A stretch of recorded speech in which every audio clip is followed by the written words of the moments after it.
దేవునికి స్తోత్రములు. దేవుని బిడ్డలారా అంతా క్షేమంగా ఉన్నారండి.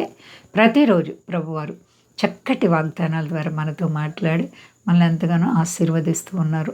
ఆయనకే మహిమ. అంతా క్షేమంగా ఉన్నారండి. ఈరోజు దేవుని వాగ్దానం సామెతలు గ్రంథము 1 అధ్యాయము 33వ వచనం. నా ఉపదేశమును అంగీకరించువాడు సురక్షితముగా నివసించును, వాడు కీడు వచ్చుచున్న భయము లేక నెమ్మదిగా నుండును. ఎంత గొప్ప వాగ్దానమో చూడండి.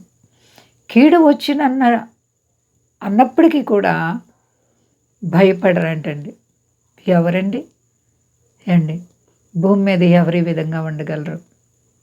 దేవుని ఉపదేశమును అంగీకరించేవారు. దేవుని వాక్యాన్ని అంగీకరించడం అంటే వారు దాన్ని సొంతంగా తీసుకొని దాని ద్వారా నడుచుకోవాలి. వినడం వేరు, అంగీకరించడం వేరు. అలా అంగీకరిస్తేనే భూమి మీద మనకి క్షేమం కలుగుతుంది అండి. అటువంటి వారికంట సురక్షితంగా నివసిస్తారంటండి. దేవునికి స్తోత్రం, హల్లెలూయా. క్షేమం కలుగుతుంది భూమి మీద. దేవుని వాక్యానికి లోబడితే, వాక్యాన్ని అంగీకరిస్తే, వాక్యానుసారంగా నడుచుకుంటే, దేవుని బిడ్డలుగా జీవిస్తే నీ జీవితంలో సురక్షితం.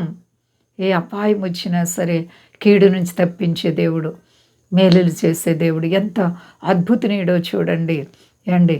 వాడు కీడు వచ్చినన్న భయం లేక నెమ్మదిగా నుండును. హల్లెలూయా. కీడు వచ్చును అన్న భయం ఉండదంటండి. కీడు వస్తుంది అనిపించుకుని కూడా అది మేలుగా మార్చే దేవుడు, మహాదేవుడు. నా ప్రియ సహోదరి సహోదరా, నీవు దేవునితో నడుస్తున్నావా? ఏ విధంగా నీ జీవితం ఉంది? వాక్యాన్ని వెంబడిస్తున్నావా? వాక్యమే దేవుడు, దేవుడే వాక్యమై ఉన్నటువంటి మహారాజు, రాజులకు రాజైన ప్రభువైన యేసుక్రీస్తు వారికి మనం లోబడుతున్నామా?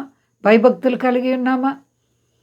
ఈ లోకం ఎప్పుడు అంతమైపోద్దో మనకు తెలియదండి.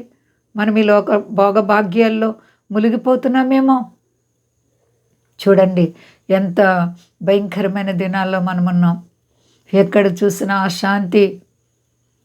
అయితే దేవుడు మన పట్ల ఉన్నత కార్యాలు చేసి మనం సురక్షితంగా ఉండాలని దేవుని యొక్క ఉద్దేశం. మరి నీవు దేవుని రెక్కల క్రింద ఉన్నావా? బోయాజు రూతుతో అంటారు, యెహోవా రెక్కల క్రింద సురక్షితంగా ఉండడానికి వచ్చావని. దేవుని రెక్కల క్రిందే మనకు సురక్షితం. ఆయన మాటలోనే మనకి ఆనందం, నెమ్మది, సంతోషం. ఆయన మాటే మనకు జీవం. ఆయన మాట మనకు బలాన్ని ఇస్తుంది. ఆయన మాట శక్తిని ఇస్తుంది. ఆయనలో మరి నీ నమ్మకత్వం ఎలా ఉంది? నీ విశ్వాసం ఎలా ఉంది? నువ్వెంత ప్రార్థించినా దేవుడు ఆలకించరు, కానీ నమ్మితే చాలు. విశ్వాసాన్ని స్థిరపరచుకోవాలి. భక్తిలో యథార్థతగా ఉండాలి. నమ్మేవారి పట్ల దేవుడు అద్భుతాలు చేస్తారు, గొప్ప కార్యాలు చేసే దేవుడు అండి. అమ్మా, నీ విశ్వాసం గొప్పది అని మరి దేవుడు మాట్లాడుతున్నారు. నీ విశ్వాసం గురించి దేవుడు ఏమంటున్నారు? అమ్మా, నీ విశ్వాసం గొప్పది, నీవు కోరినట్లే నీకు జరుగునుగాక. ఎంత అద్భుతమైనటువంటి మాట. దేవుడు నీతో కూడా ఇలాగే మాట్లాడాలని కోరుకుంటున్నారు. ప్రియ సహోదరి సహోదర, మరి మన విశ్వాసం ఎలా ఉందో పరిశీలన చేసుకుందాం. రాకడ ఆసన్నమైపోతున్న దినాల్లో ఉన్నాం. ఇంకా ఒకవేళ సరి అయిన విశ్వాసం లేక, ఆత్మీయంగా నడవలేక, పరిపూర్ణమైన భక్తి లేక తొలగిపోతున్నవేమో. దేవునితో నీ జీవితాన్ని కట్టుకో. నీ ప్రభు నీ విశ్వాసాన్ని కనిపెడుతున్నారు, నీ ప్రార్థన జీవితాన్ని కనిపెడుతున్నారు. కాబట్టి అందరం కూడా విశ్వాసాన్ని కాపాడుకుందాం. అంతా క్షేమంగా ఉన్నారండి. ప్రార్థించుకుందాం. ప్రేమ నమ్మకమైన మా యేసయ్య, ఉదయకాలం మా ప్రార్థన అంగీకరించండి ప్రభువా. గొప్ప దేవుడు యేసయ్యా, సర్వశక్తి కలిగిన దేవుడు. నీకేమిచ్చి నీ రుణం తీర్చుకోలేను. మా దేశాన్ని, దేశ నాయకులను కాపాడండి.